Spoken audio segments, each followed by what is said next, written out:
All right, welcome to cloning VMware to OpenStack presentation. This is going to take you through taking a VMware template and cloning it to OpenStack with a short video at the end actually showing it for real working.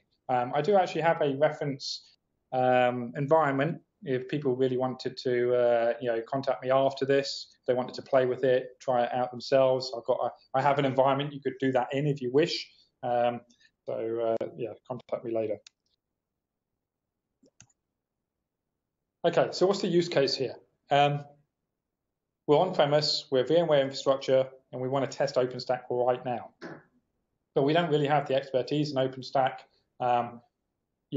So creating instances, doing stuff there, not really understanding how images work, because OpenStack is different. Remember, when you fundamentally, for anybody who's a virtual infrastructure person or ex-VMware, remember that in VMware, when you have a template and you spawn up a virtual machine, you are copying that template. Now, there are some technologies out there like link clones and stuff like that, but putting that sort of stuff to the side because it's not actually prevalent in a VMware environment due to performance issues and what have you. Fundamentally, the virtual infrastructure, you take the template, you clone the template to a new set of disks and files, and then you start that copy. You don't actually start the template.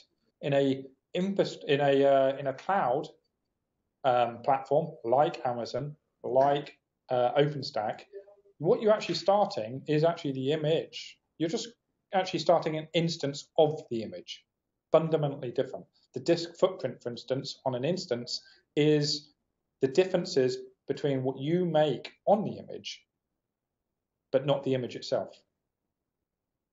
So, using this type of technology for cloning from VMware to OpenStack is pretty cool because it allows you to be able to go straight into OpenStack with your VMware technology right now, right today. There is another company out there called Revelo. I'm not trying to sell them, got no shares in them, don't think they're even public at the moment. Now, what they do is they sell their solution for virtualizing in Amazon on this one use case alone. You are VMware and you want to go and use Amazon now today, it's very difficult. Why? Because there's a whole load of conversion and all this sort of stuff that has to go on to be able to take your VMware workloads into Amazon. They do that for you, okay? We can do this inside of CloudForms. In fact, CloudForms has been doing migrations between vendor hypervisors since day one. And that's just fundamentally because CloudForms has orchestration. It has orchestration, it has visibility, it has a number of key features that allow field architects like yourselves and myself to be able to go and craft and glue together little projects that show some really, really clever stuff, okay? And this is exactly one of those, okay? Now, I'm not going to take credit for it. I wish I could, but I'd get found out. So Peter McGowan, okay, is a UK, just by chance, no affiliation, because actually some of the best homework's been done in APAC, I would certainly say, for SA3. But in this particular case, this homework was done by Peter McGowan. He's a UK architect. I think he's a domain architect. And he did it as part of his SA3. So this is his deck that I'm going to take you through. So you could watch his video on presenting his deck and learn all the bits that I miss out later on. So what we're going to do is we're going to migrate a virtual machine, okay, actually a template. We're going to migrate it from OpenStack to VMware. Not only that, but we're also going to be able to control a few of the options as we go, okay? So we're going to be able to say, right, what network do you want to connect it to? Yes. This was done before the days of CloudForms actually supporting multiple networks. We can also control whether we want to spin something up on it. So it's all very well taking a VMware template and shoving it into OpenStack as a OpenStack image. Then what? Okay. Well, if you use CloudForms, you can actually go and spin up some instances at the same time. So one click, you can migrate an entire service from VMware to OpenStack and have it presented in OpenStack. Okay, so the VMware setup, interestingly, Peter decided to go for VMware 4.1. I presume he was getting it for free, maybe. Obviously, vSphere 5.5 is presumably where people would be going to today. Hey, he had a 4.1 setup. all ready to go. You can see there's some templates, and there's a rel 64-T in there for the template. What are we using? We're using CloudForms. Okay, so here's our virtual infrastructure provider inside of CloudForms. You can see here the aggregate information for the VMware infrastructure. Okay, the hosts, the data stores, the VMs, templates, and so on. Right? So VMware, so CloudForms has got full visibility of the VMware infrastructure.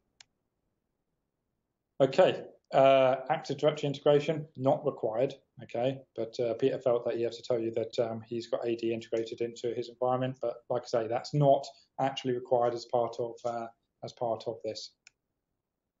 So he was using the Red Hat OpenStack version 4 Havana release. Okay, and you can see here he's got one image.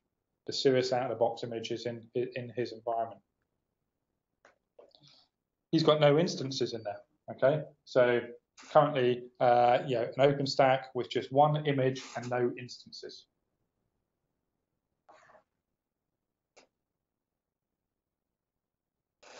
I would like to just check that you can see the slides, because yes, somebody's saying they can only see the slide. Don't worry, it's deliberate. I have turned my video off. Hi, John. Sorry. Hello. I'm the moderator, Simon. Yes. Could you change it to the network cable?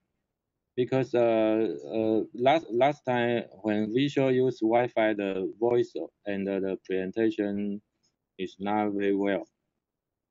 I can take myself off VPN.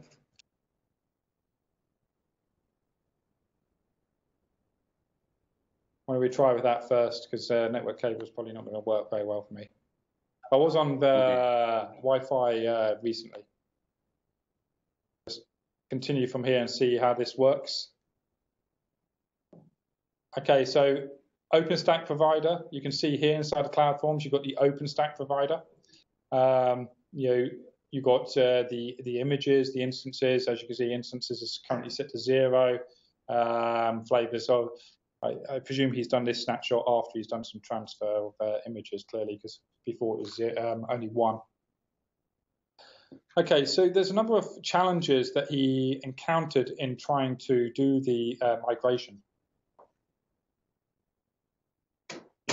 Now, converting from VMDK to QCOW2, the default VMDK format used by VMware for 4.1 isn't supported by QEMU. Okay, so he had to do a bit of trickery with that, and you'll see that in a minute.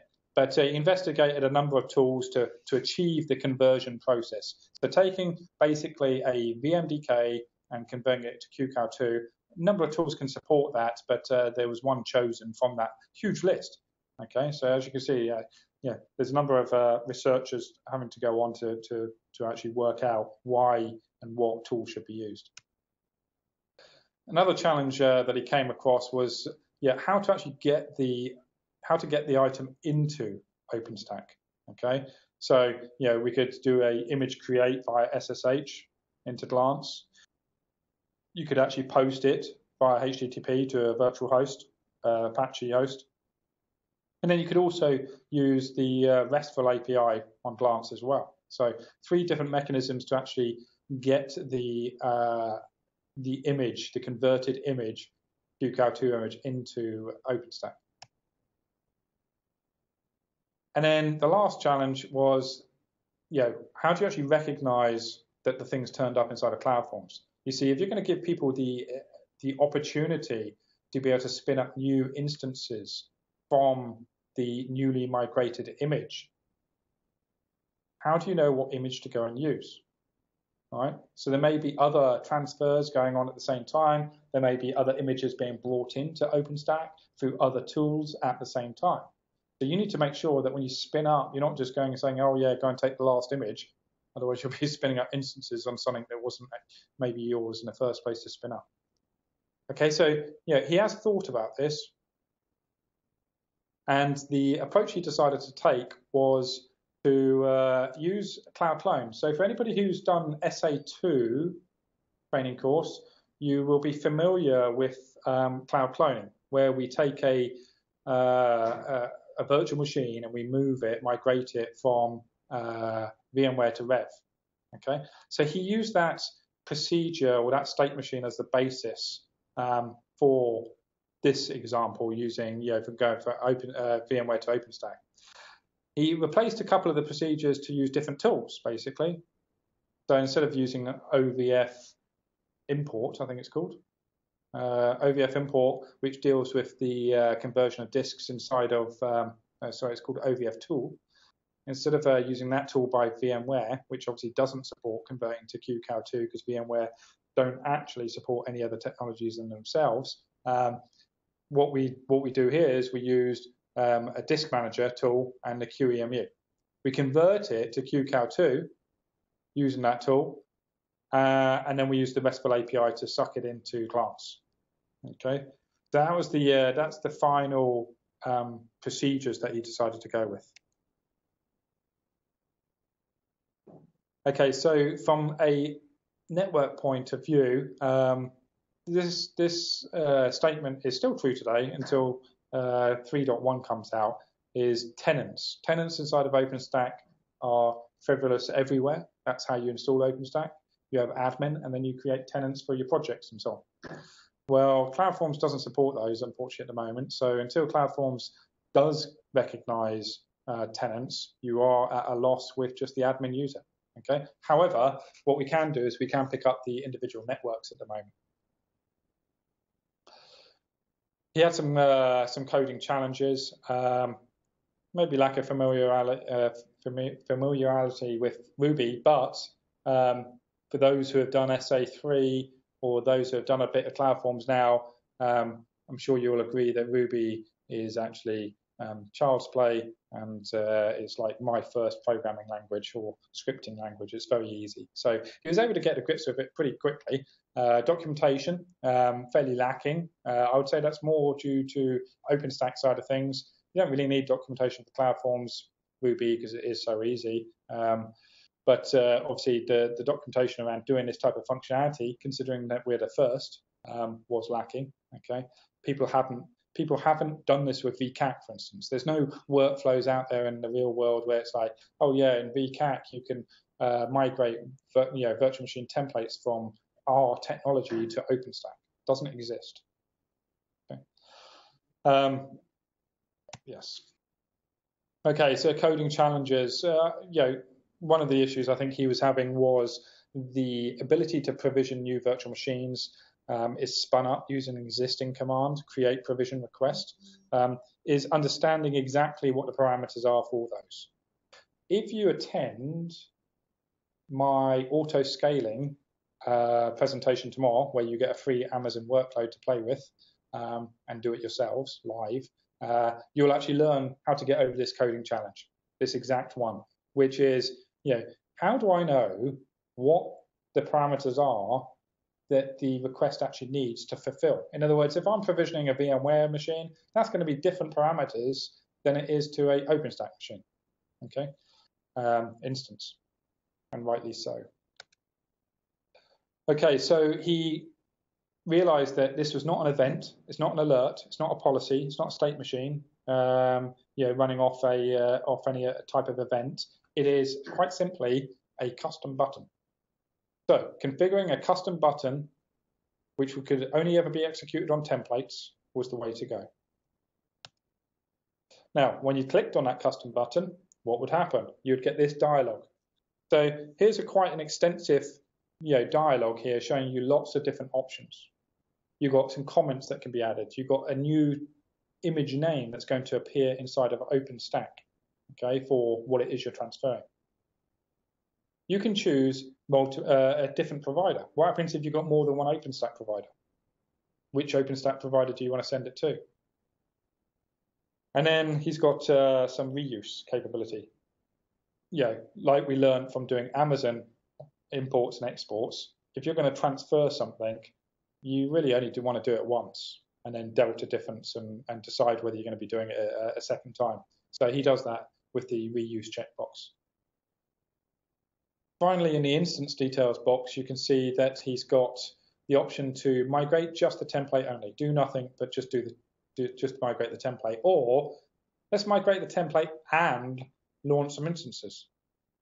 So how many instances do we want to launch is a drop-down. You can select a figure there. And then we can go on and we can say what network we want to connect the instances to, and obviously give them a name. Okay, so on that previous screen, you would have seen a couple of drop-downs. One of the drop-downs was which provider do you want to send the image to? And you can see here the Ruby code that actually backs that drop-down list. Okay, so that drop-down list is dynamically populated by just this very, very small nugget of code. Okay. I'm sure there are very, very clever people on this call right now who would have already identified why has he got VMware, Amazon, and Red Hat all showing up in the same list. I don't know, and I shall take that out with it. But that would be one of the amendments I'd be making, is let's only do each iteration on the OpenStack elements. We're not really interested in trying to send it from VMware to VMware. Okay, we're only interested in sending it from VMware to OpenStack. So only show in the drop-down OpenStack providers.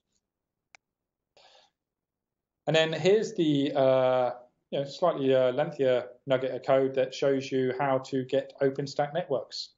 Now, the reason why we're showing you this is because it's interesting. We're using exactly the same mechanisms that CloudForms uses itself to interface with OpenStack.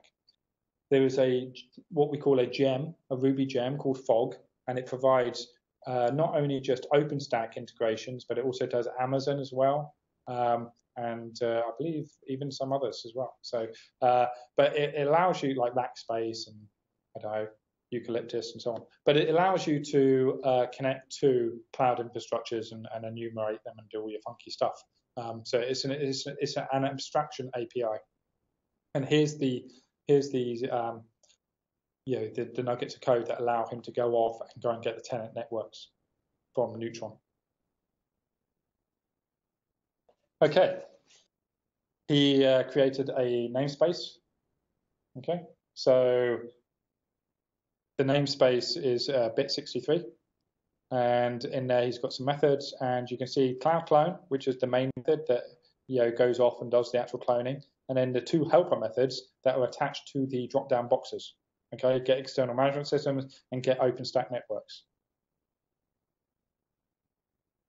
Okay, looking inside of the OpenStack Horizon interface, which we really shouldn't show because obviously CloudForms does all of this a lot better. You can see here the image. Okay, so here's an image that has been previously transferred, rel64-image. It's come from VMware and it's in there active. Everything's good. We can also even see that inside of CloudForms. Like I said, shows it a lot nicer, a lot more graphical, a lot more reporting on it. But there's the template on the right-hand side showing you the rel64 image. Okay. Instances. So here's a screen cap that shows you that he did a migration. He asked them to be called rel64-web001. Okay, or well, just web, and then we've suffixed it automatically with 001 or 002. They're spawning at the moment, and when they're ready, obviously, then they could be added to a load balancer or whatever else it is you want to do. And again, here's the CloudForms view, which shows you those two web servers running up inside of the OpenStack provider. Okay, so going back to the reuse of files, remember that he's given you the capability to be able to transfer it once and then run the task a second time or third time, but this time only ever converting the disk files one time. So if the disk files exist under the same name, okay, then it will try and reuse them. So what sort of enhancements could be made to this? He's openly admitting and saying that hard coding the ID of the flavor. In other words, if you noticed on the dialog, you don't get the choice of what size flavor you want. If you're going to spin up some instances, they'll always be m1.small.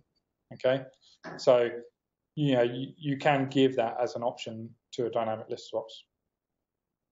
And then the same sort of type of thing going on for the OpenStack providers is making it only for OpenStack. So here's the demonstration video. I urge you, if you've got any questions, to put them into the chat box. You're going to be given your lives back fairly early today, to be honest with you. We're running fairly fast on this one. Now, we're selecting a template, as you can see, in VMware, on the VMware provider. There's our nice template. Click on clone, and we select. We get the details box. So we're putting in our comments into the comment box. Give the image a name inside of OpenStack. We're going to select the OpenStack provider. We're going to migrate the template and launch new instances. And we're going to ask for 2 extra instances. We've got the network, big wide world, to be connected to, and we're giving the new instance a name. So we filled out all the detail.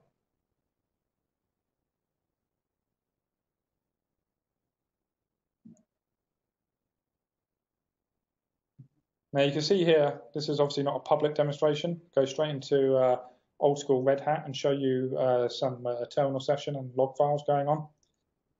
We've got the source details, we've got the destination details. We've got in here the OVF tool export to get it into VMDK format, and the QEMU conversion to convert it to QCOW2, which you can see at the bottom. So we go into OpenStack. We can see here images. There's our blue 008 image transferred successfully. Okay, so the transfers happened. If we go to the request queue, you can, we just refresh this, we'll see the request for the 2 new instances come in. Okay, remember that as part of the job, I said transfer the image and spin up 2 new instances. So just going back to the log file now, we're waiting for the process to pick up the new image. Okay, so remember early on we talked about how we need CloudForms to pick up the new image so they can then spawn the instances from it, the right image, the one we transferred. There you go, you can now see it in the request queue that is now provisioning new virtual machines, or instances, we should call them.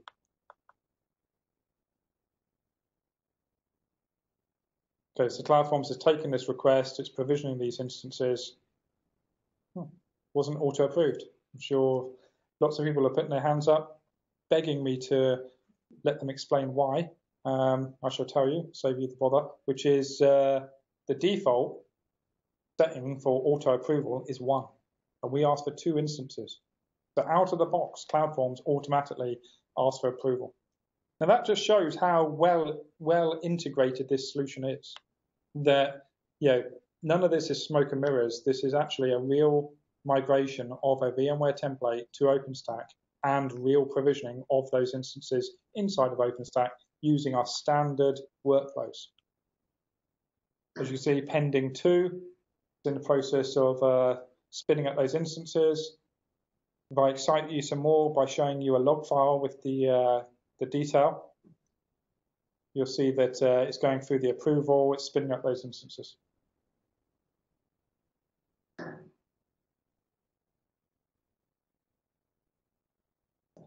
Okay, it's currently trying to do best fit cluster on those instances, finding the best place to put those in the OpenStack environment.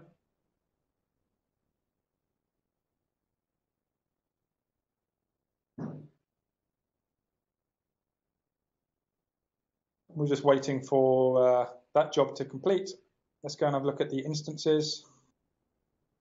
Oh, look, there it is. Okay, so we've got launch blue, 008, 001, and 002 now there. Okay, so they've been spawned, they're running, they've come from that image that we've just transferred.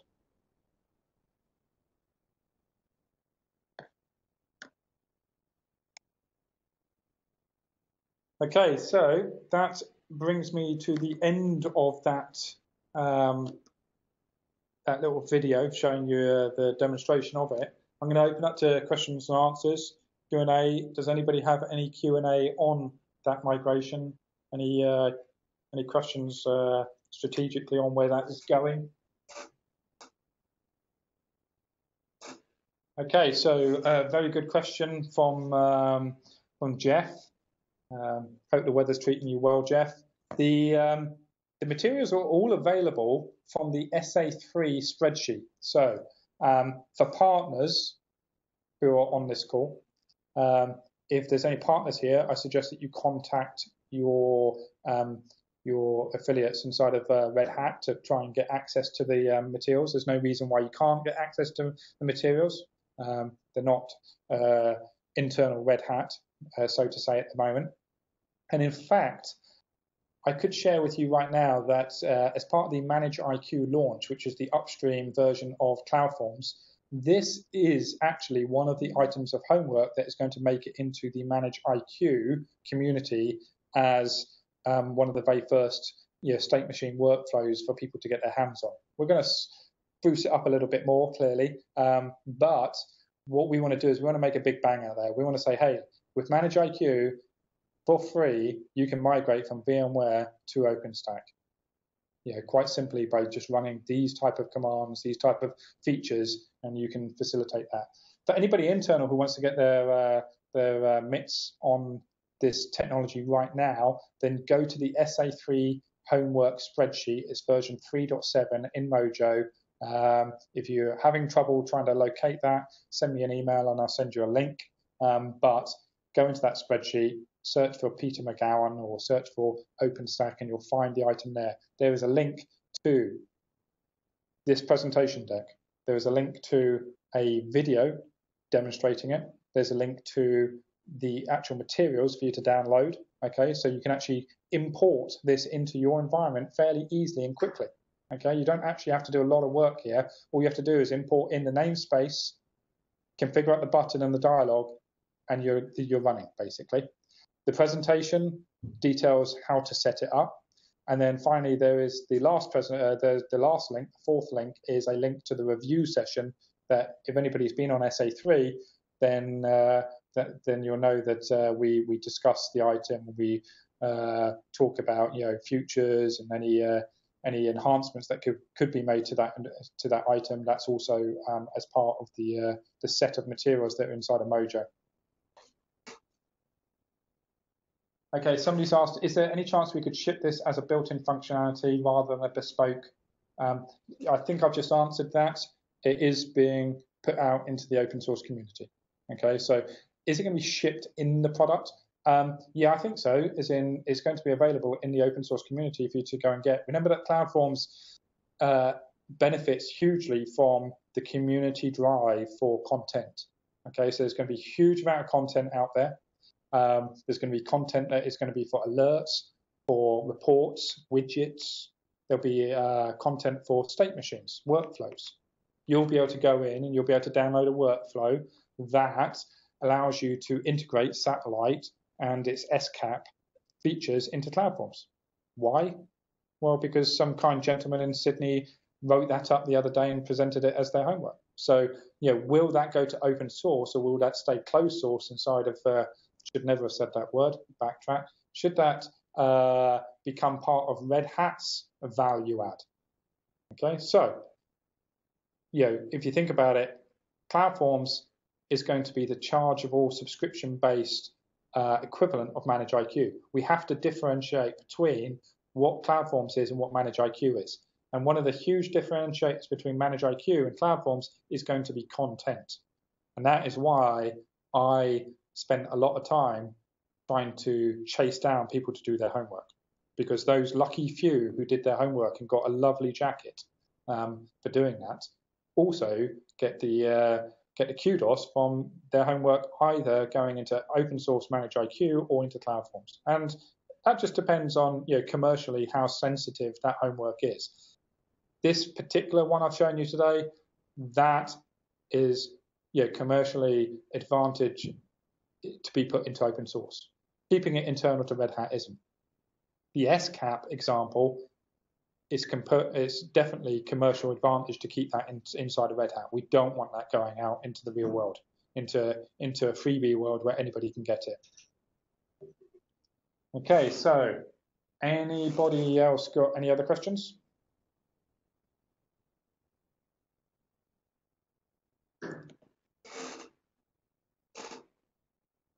Okay, as we have more functionality like this, it's a better place than a button that's going to take up a lot of real estate and look very ugly. I'm open to suggestions, Andrew. If you've got better suggestions on to how to reorganize the UI instead of buttons after buttons, absolutely, I do agree that what buttons are going to appear where. The only thing I would add is that those buttons are role-based accessed. Okay, so depending on if you work in an operations role, then the custom buttons that you have in your UI, cluttering up your UI space, will be completely different to those of a PaaS operator or developer. Okay, so if I was working with PaaS stuff, then I maybe have buttons that I'll have a group called OpenShift, and in that group I would have spin up gear, close down gear, import cartridge, and so on. Whereas if I am VMware administrator, I may have the cloning options, which I'd never see under PaaS. So there's some argument to, we have the ability to role-based access the groupings now today. If you've got some better examples of how to do those buttons, remember that also there's the service catalog.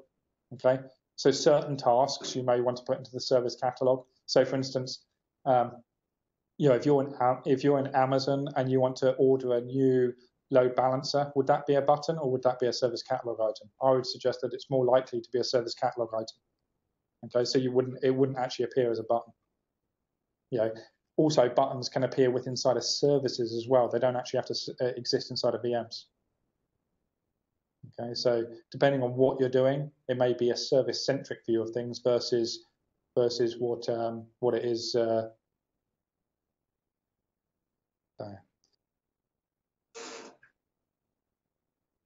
Okay, so a bunch of buttons within buttons, could be. Got button groups now, so you can group them up. But I suppose, multi-tiered buttons. So, any other questions? Still happy? If you want me to show you anything else while I'm here, there's still 20 minutes left if you want.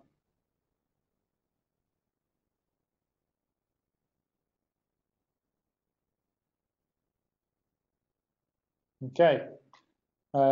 As I've just had a number of thank yous, I will take that as a close. Remember that tomorrow, for those who weren't on my previous track, okay, tomorrow there are 2 tracks, auto-scaling with CloudForms and CloudForms Service Now. In both of those tracks, I am actually going to give you personally an AWS instance of CloudForms, whether you're partner or internal Red Hat.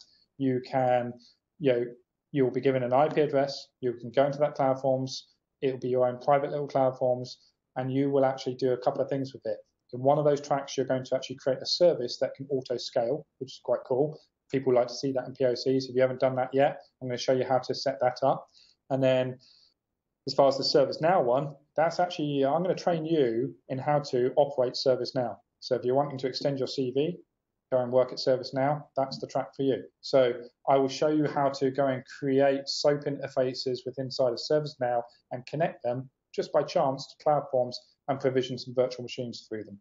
Okay, so if you've got ServiceNow customers or ServiceNow engagements, that will be a good one for you to attend.